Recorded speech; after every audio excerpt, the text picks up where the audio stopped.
Hujambo na karibu tena mtazamaji wa The World News katika kipindi hiki cha ulimwengu wa siasa. Mimi ni Adam Hussein.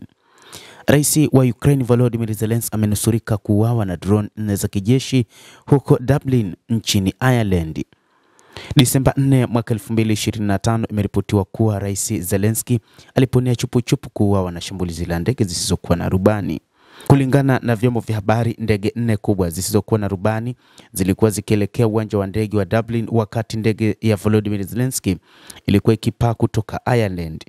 Ndege zisizokuwa na rubani ziligonga hatua chache karibu, lakini ndege ya rais ilitua mapema na kukoswa kama shabaha. Kulingana na huduma ya usalama ya Ireland, ndege zisizokuwa na rubani zilikuwa ghali sana, kubwa na zilizoundwa kwa madhumuni ya kijeshi. Tukio hilo liliainishwa kuwa kama shambulizi la mseto.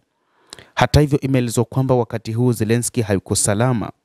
Zelensky ambaye mara kadhaa amekuwa akisafiri kutoka Ukraine kuelekea katika mataifa ya Ulaya na kwingineko ulimwenguni, sasa baadhi ya wachambuzi wanasema ni wakati wa kujitafakari, kwani namna ambavyo Urusi inaendesha vita huko nchini Ukraine, kuna namna inaweza ikafanya lolote kwa ajili yake.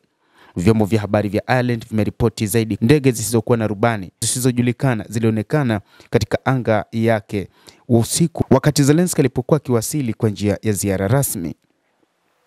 Mamlaka kusimamia usafiri wa anga wa Ireland ilikuwa imetangaza marufuku ya safari za drone katika kipindi cha ziara hiyo ya Zelensky. Vikosi vya ulinzi vya Ireland vimesema havina maoni yoyote maalum ya matukio yoyote yanayodaiwa usaidizi wa vikosi vya ulinzi kwa operation ya usalama inayoongozwa na An-Garda Síochána ilishika doria vema na hatimaye kusababisha ziara salama na yenye mafanikio ya Zelensky nchini Ireland.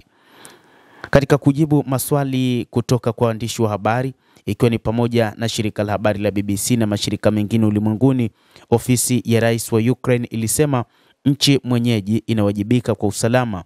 Kwa mujibu wa taarifa zao, ni kweli kulikuwa na ndege za aina hiyo, lakini hii haikuathiri ziara hiyo na haikuhitaji mabadiliko yoyote. Imetolewa kuwa polisi wa Ireland hawakufanya uchunguzi zaidi kwa ujumla na bila kutoa maoni juu ya tukio lolote kama hilo linatokea kwenye anga ya Ireland ni suala la vikosi vya ulinzi, msemaji wa polisi alieleza. Wachambuzi wa mambo wametoa maneno mengi juu ya namna ambavyo rais huyo sasa anapaswa kuwa makini kutokana na vita vinavyoendelea nchini Ukraine.